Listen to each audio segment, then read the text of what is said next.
आपल्यासमोर सध्या दोन वाक्य दिसत आहेत. पहिलं आहे आय ईट ॲन ॲपल आणि दुसरं आहे I am eating an apple. आता या दोन्ही वाक्यांपैकी बरोबर वाक्य कुठलं आणि चुकीचं कुठलं? जर मी तुम्हाला असं म्हणालो की ग्रॅमॅटिकली दोन्ही वाक्य बरोबर आहेत, पण इथं आलेलं एक वाक्य वापर करताना चुकीचं असणार आहे आणि दुसरं वाक्य बरोबर असणार आहे. आता असं कसं होऊ शकतं हेच आपण या व्हिडिओमध्ये पाहणार आहोत. I welcome you all in this video. तर या व्हिडिओमध्ये आपण पाहणार आहोत सिंपल प्रेझेंट टेन्स आणि प्रेझेंट कंटिन्युअस टेन्स याच्यामध्ये नेमका बदल काय आहे. तर पहिलं वाक्य आपलं होतं आय ईट ॲन ॲपल. हे वाक्य सिंपल प्रेझेंट टेन्समध्ये आहे आणि दुसरं जे वाक्य होतं I am eating an apple हे वाक्य होतं कंटिन्युअस प्रेझेंट टेन्समध्ये. या व्हिडिओमध्ये आपण हेच जाणून घेणार आहोत की या दोघांमध्ये नेमका बदल काय आहे, या दोघांचा यूज कसा करायचा. तर सगळ्यात पहिल्यांदा आपण जाणून घेऊयात सिंपल प्रेझेंट टेन्स याचा वापर कुठे कसा केला जातो. तर पहिला उपयोग आहे हा टेन्स आपण केव्हा वापरतो, तर जेव्हा आपली नेहमीची एखादी सवय आपल्याला सांगायची असते. हे सांगत असताना आपण या सिंपल प्रेझेंट टेन्स याचा वापर करतो. तो कसा करतो तर बघा, या ठिकाणी एक चित्र आपल्या समोर दिसतंय. एक मुलगा आहे आणि त्याचं डेली रुटीन ठरलेलं आहे. मग तो कुठली कुठली कामं करतो तर आपण असं म्हणू शकतो की I brush my teeth every morning. मी असंही म्हणू शकतो की I take breakfast at 8 AM. सकाळी 8 वाजता मी ब्रेकफास्ट घेतो. I go to school at 10 AM. तो मुलगा असंही म्हणू शकतो की मी रोज सकाळी 10 वाजता शाळेत जातो. I study English every evening. मी रोज संध्याकाळी इंग्लिश या विषयाचा अभ्यास करतो. I play badminton in the evening. मी संध्याकाळी बॅडमिंटन सुद्धा खेळतो. And I go to bed at 10 PM. आणि 10 वाजता मी झोपायला जातो. आता हे सगळी वाक्य सिंपल प्रेझेंट टेन्समध्ये यासाठी यूज केलेली आहेत कारण ही सगळी वाक्य त्याची सवय दर्शवितात. म्हणून आपण इथं सिंपल प्रेझेंट टेन्स यूज केलाय.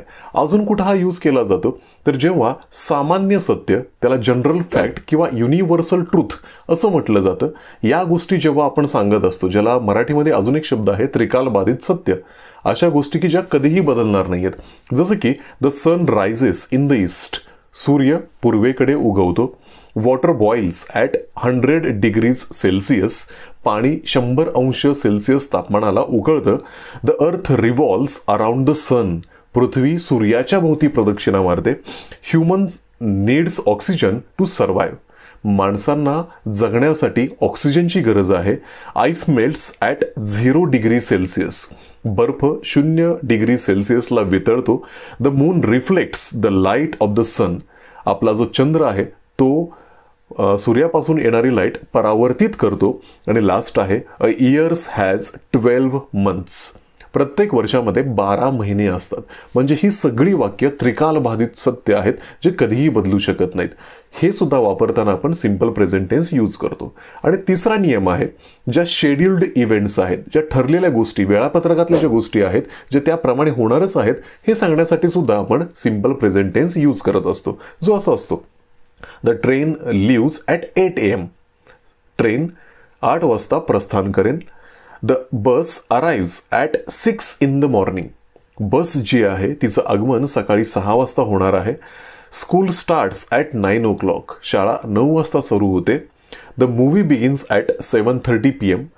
सिनेमा 7:30 वाजता चालू होतो. आणि the shop opens at 10 AM. आणि दुकाने सकाळी 10 वाजता उघडतात.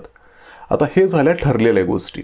आतापर्यंत आपण 3 याचे युजेस पाहिले. आपण सिंपल प्रेझेंट टेन्स पहिल्यांदा कुठे यूज करतो तर आपली रोजची सवय सांगण्यासाठी. दुसऱ्यांदा यूज करतो एखादी सामान्य सत्य असणारी गोष्ट सांगण्यासाठी.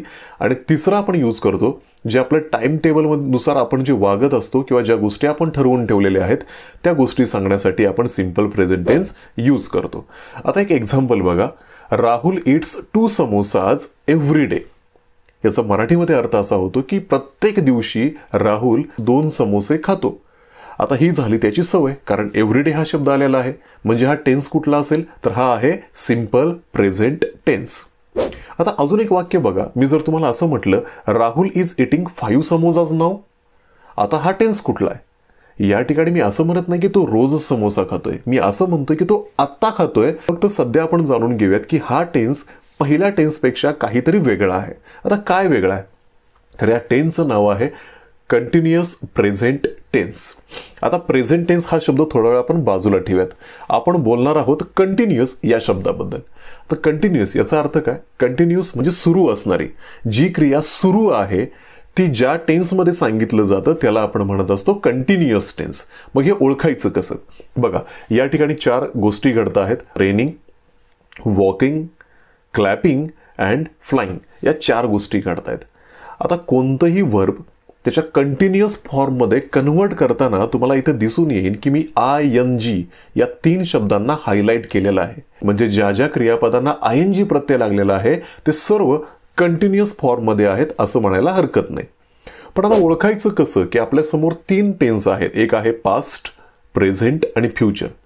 कोणता टेन्स पास्ट आहे, कोणता फ्युचर आहे आणि कोणता प्रेझेंट आहे हे कसं ओळखायचं? बघा, एक मुलगा पास्टमध्ये चालतोय. पास्ट म्हणजे घडून गेलेली क्रिया आहे, पण तो चालतोय, क्रिया संपलेली नाहीये, तो चालत आहे.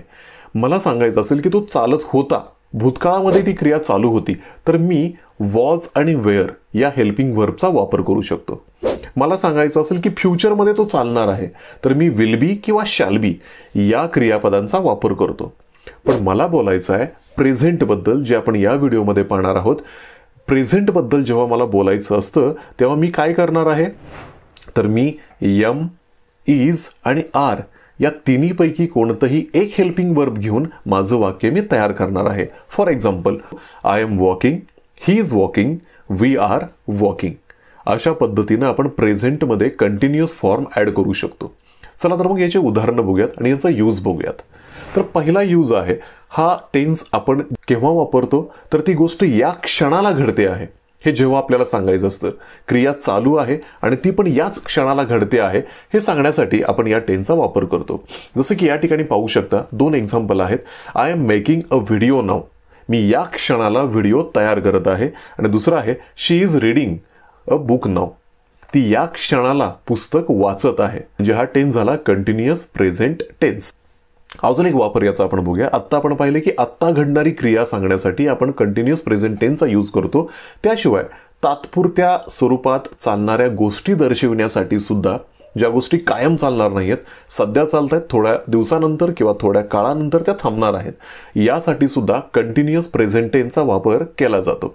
जसं की he is staying in Pune this week, या आठवड्यामध्ये तो पुण्यामध्ये राहणार आहे. गोष्ट चालू आहे, मात्र ती थांबणार आहे, ती कायम स्वरूपाची नाही आहे, टेम्पररी आहे, हे सांगण्यासाठी सुद्धा आपण कंटिन्युअस प्रेझेंट टेन्सचा वापर करत असतो. अजून एक एक्झाम्पल तुमच्या समोर आहे. Sarah is studying now but she says I study every day. या ठिकाणी पुन्हा 2 वाक्य आलेले आहेत. पहिलं आहे सारा इज स्टडिंग नाऊ आणि दुसरं आहे आय स्टडी एव्हरी डे. आता या दोघांमध्ये एक बदल आहे. एक वाक्य आहे जे आहे सिंपल प्रेझेंट टेन्समध्ये आणि दुसरं जे वाक्य आहे ते आहे कंटिन्युअस प्रेझेंट टेन्समध्ये. मग या वाक्यांपैकी जे पहिलं वाक्य आहे सारा इज स्टडिंग नाऊ, हे कोणत्या टेन्समध्ये येतं? तर सिंपल आहे, तुम्ही ओळखलंच असेल की ज्या अर्थी त्या ठिकाणी ING प्रत्यय आलाय आणि नाऊ शब्द आलाय, म्हणजे सध्या क्रिया घडते आहे. म्हणजे हा जो टेन्स असणार आहे पहिल्या वाक्यातला तो आहे कंटिन्युअस प्रेझेंट टेन्स.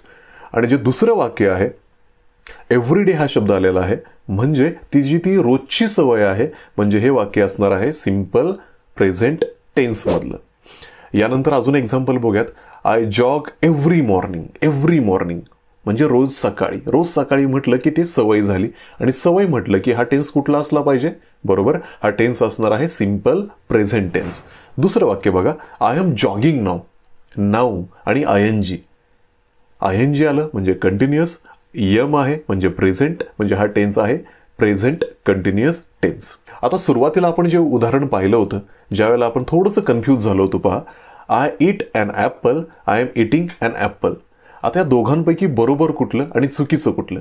मी तुम्हाला सांगितलं होतं की ग्रॅमॅटिकली दोन्ही वाक्य बरोबर आहेत, पण जेव्हा आपण स्पोकन इंग्लिशमध्ये ते यूज करत असतो तेव्हा दोन्हीपैकी एक कुठलं तरी बरोबर असणार आहे. तर ते कसं ठरवणार? बघा, जर मी रोज ॲपल खात असेल, जर ती माझी सवय असेल, तर मी म्हणणार आहे आय ईट ॲन ॲपल. पण जर मी आत्ता या क्षणाला जर ॲपल खात असेल तर तेव्हा मी आय ईट ॲन ॲपल असं नाही म्हटणार. मग मी काय म्हटणार आहे? I am eating an apple, कारण मी फक्त या क्षणाला खातो आहे, कायम खात नाही. तर हा आहे दोघांमध्ये फरक. आपली कायमची सवय सांगायची असेल तर सिंपल प्रेझेंट, आणि याच क्षणाला जी गोष्ट चालू आहे, जी पुढे जाऊन थांबणार आहे, हे सांगण्यासाठी आपण कंटिन्युअस प्रेझेंट टेन्सचा यूज करत असतो. बघा, मला वाटतं की तुम्हाला आतापर्यंत या दोन्ही मधला फरक समजला असेल. तुमच्यासाठी हा होमवर्क आहे. खाली तुम्हाला 3 ते 4 वाक्य दिलेली आहेत. या वाक्यांमध्ये कोणता टेन्स आलेला आहे हा नक्की मला कमेंटमध्ये कळवा. या ठिकाणी आपण या व्हिडिओमध्ये थांबतोय. पुढच्या व्हिडिओमध्ये नक्कीच असा एक इंटरेस्टिंग टॉपिक घेऊन भेटू. धन्यवाद.